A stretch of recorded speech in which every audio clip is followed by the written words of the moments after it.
बिस्मिल्लाहिर्रहमानिर्रहीम। अस्सलामु अलैकुम। Welcome to SA teaching zone. आज की हमारी ये वीडियो 12th क्लास की है। उर्दू की बुक का नाम है ख़याबान उर्दू। तो आज हम कर रहे हैं लेसन नंबर 6 जिसका उन्वान है मरहूम की याद में। तो ये एक इंशाइया है जिसे पतरस बुखारी ने लिखा है। तो पहले हम इंशाइया देखेंगे कि इंशाइया क्या होता है। तो देखिए ये इंशाइया लफ्ज़ इंशा उर्दू में कई तरह से इस्तेमाल होता है। इंशाइया भी इसी लफ्ज़ से बना है। मुहक्किकीन का ख़याल है कि लफ्ज़ ऐसे अरबी लफ्ज़ और सही से निकला है जो लफ्ज़ इंशा का बदल है। सही फ्रांसीसी में सही और अंग्रेज़ी में ऐसे बना।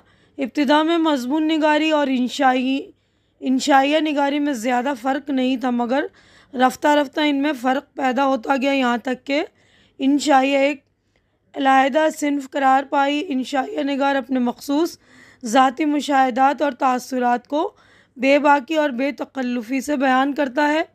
कहा जाता है कि इंशाइया में संजीदा और गैर संजीदा मौज़ूआत से मुताल्लिक़ ख़याल के तमाम मरहले खुश तबही के साथ तय किए जाते हैं। ये बात में बात पैदा करने का फ़न है। इंशाइया निगार मफ़हूम से खाली गुफ्तगू में भी मानी पैदा कर देता है, लेकिन कभी कभी इसके बरक्स भी होता है। इख्तिसार इसकी पहचान है। इसमें मज़ा या ठट्टों की जगह हल्की फुल्की ज़ेर लब हंसी पिन्हा होती है। यहाँ ख़याल आफरीनी इसकी एक अहम खसूसियत है।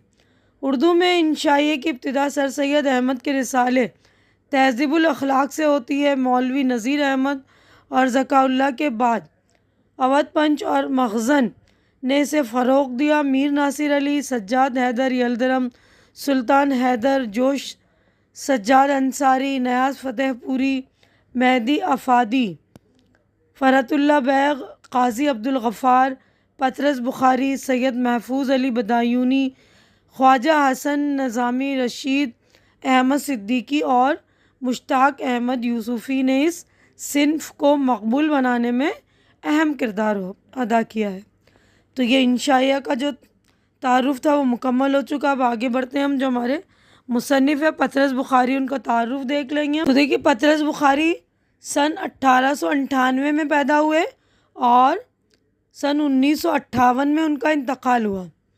इनका असली नाम अहमद शाह बुखारी था। वो उर्दू अदब में पतरस के कलमी नाम से मशहूर हुए। पेशावर में पैदा हुए। अंग्रेज़ी में MA करने के बाद गवर्नमेंट कॉलेज लाहौर में अंग्रेज़ी के उस्ताद मुकर्रर हुए। इसके बाद दिल्ली रेडियो स्टेशन से वाबस्ता होकर डायरेक्टर जनरल के अहदे पर मामूर रहे।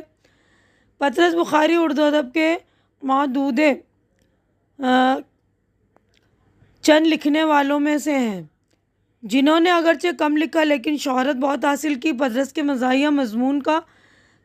के मज़ामीन का मजमुआ मज़ामीन पतरस कुल 11 मज़ामीन पर मुश्तमिल है, मगर इस मुख्तसर किताब में कह कहो की एक रंगारंग दुनिया आबाद है। उन्होंने अंग्रेज़ी अदब के मुताले से फ़ायदा उठाया। इनकी तहरीर अंग्रेज़ी तर्ज की गहरी छाप है। इनकी इबारत में शोखी, शगुफ्तगी, रवानी और बेसाख्तापन है। नुमाया है सीधी सादी बातों से मज़ा पैदा करना, लफ्ज़ों के उलट फेर से जुमले चुस्त करना और ख़ुद को मजाक का मौजू बनाकर अपने ऊपर हंसना इनका ख़ास अंदाज़ है। वो ज़िंदगी की छोटी छोटी सच्चाइयों पर नज़र रखते हैं और अपने पढ़ने वालों को खूब हंसाते हैं। इनकी ज़राफ़त नहायत खुशगवार असर छोड़ती है। ज़ेर नज़र मज़मून मरहूम की याद में पतरस बुखारी का शाहकार है। इसमें उन्होंने अपने एक दोस्त की पुरानी साइकिल का नक्शा खींचा है। इस पुरानी साइकिल पर सवार होकर अपने सफ़र करने वाले की रुदाद इतने दिलचस्प पैराए में बयान की है कि इसे बार बार पढ़ने को जी चाहता है।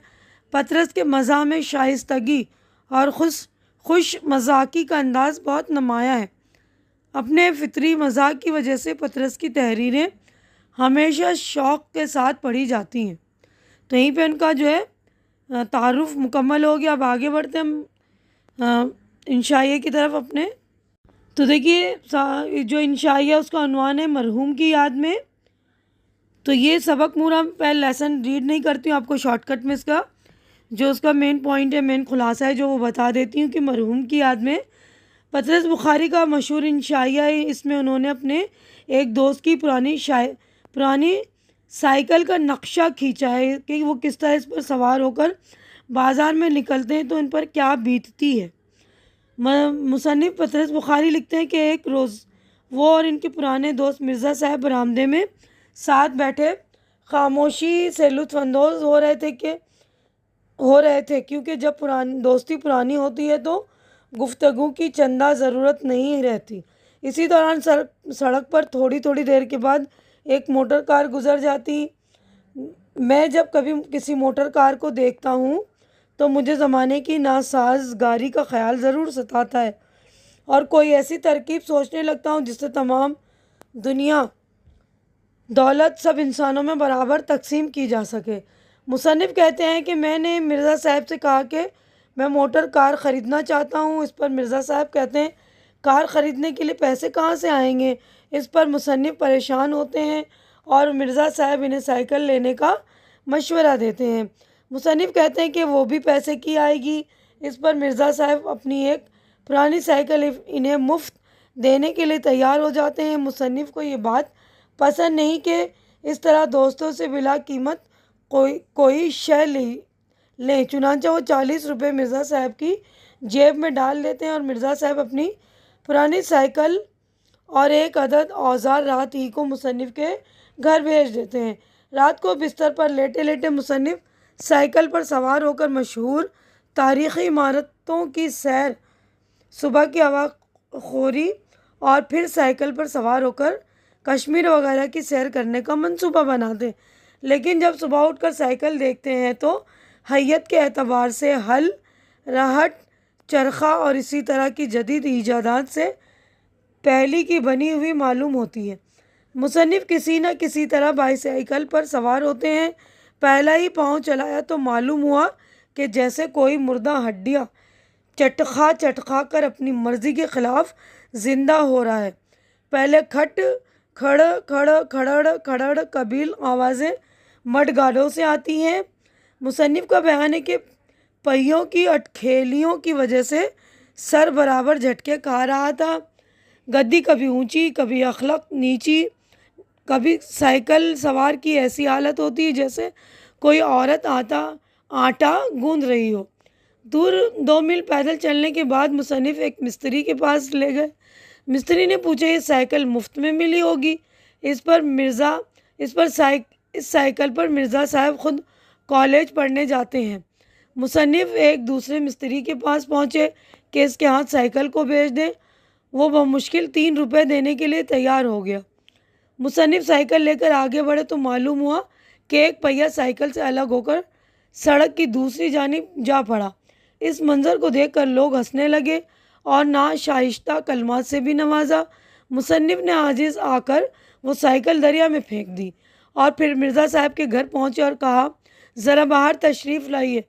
मैं आप जैसा खुदा रसीदा बुज़ुर्ग के घर में वज़ू किए बग़ैर कैसे दाखिल हो सकता हूँ।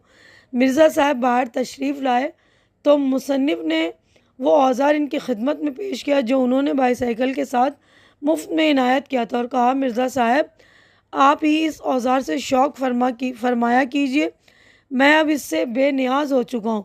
फिर घर पहुँचकर इल्म कीमिया की इस किताब का मुताला शुरू किया जो उन्होंने FA के कोर्स में पढ़ी थी। तो यहीं पर हमारा जो है पूरा चैप्टर हो गया है मुकम्मल। तो देखिए लिखने वाले जो हमारे मुसन्निफ़ पतरस बुखारी उनका नाम है। यहाँ पर हमारी मश्क हो गई है शुरू। तो देखिए सवालात हैं यहाँ पर, तो 4 सवालात हम चारों के जवाबात देखेंगे। पहला सवाल है इस सबक में मरहूम किसे कहा गया है। तो चारों के हम जवाबात देख लेते। पहले का जवाब देखेंगे हम। तो देखिए इस सबक में इस साइकिल को मरहूम कहा गया है जो मिर्ज़ा साहब के दोस्त ने 40 रुपये में मुसन्निफ़ को दी थी। साइकिल इस कदर पुरानी थी कि इसकी किसी तरह मरम्मत नहीं हो सकती थी। साइकिल की गद्दी, हैंडल, पहिए इस कदर नाकारा थे कि हैयत के एतबार से साइकिल पुराने ज़माने की कोई शय मालूम होती थी। इस नाकारा साइकिल को मुसन्निफ़ ने दरिया में फेंक दिया। इस तरह साइकिल का वजूद बाकी नहीं रहा। चुनांचे इस साइकिल के लिए मुसन्निफ़ ने मरहूम का लफ्ज़ इस्तेमाल किया। अब सवाल नंबर 2 है मोटर को देखकर मुसन्निफ़ को क्या ख़्याल आया, वो क्या सोचने लगा। तो जवाब देखिए मुसन्निफ़ कहते हैं कि जब मैं कभी किसी मोटर कार को देखता हूँ तो मुझे ज़माने की नासाजगारी का ख्याल ज़रूर सताने लगता है और मैं कोई ऐसी तरकीब सोचने लगता हूँ जिससे दुनिया की तमाम दौलत सब इंसानों में बराबर तकसीम की जा सके। सवाल नंबर 3 है, मुसन्निफ़ ने बाईसाइकिल को दरिया में क्यों फेंक दिया? क्योंकि साइकिल इसी लायक की नहीं रही कि इसे इस्तेमाल किया जाए। इसकी मरम्मत भी नहीं हो सकती थी, कोई इसे ख़रीदने के लिए तैयार नहीं था। यहाँ तक कि एक मिस्त्री ने सिर्फ 3 रुपये में इसे ख़रीदना चाहा। मुसन्निफ़ ने इन सब बातों से परेशान होकर साइकिल को दरिया में फेंक दिया कि न साइकिल होगी, न इस पर सवार होकर सैर करने का ख्याल आएगा। सवाल नंबर 4 है, घर पहुंचकर मुसन्निफ़ ने किस किताब का मुताला किया और क्यों?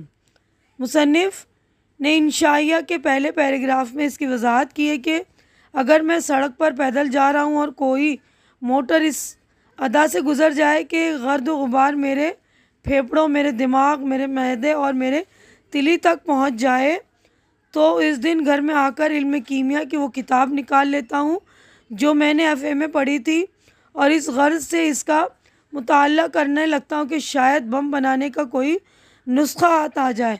मुसन्निफ़ ने अपने गुस्से की हालत में इस बात का इजहार किया है और इसमें मुसन्निफ़ के जहन में इंतकामी कार्रवाई के जज्बात उभरते नज़र आते हैं। तो यहीं पर हमारे चारों जवाबात हो गए मुकम्मल।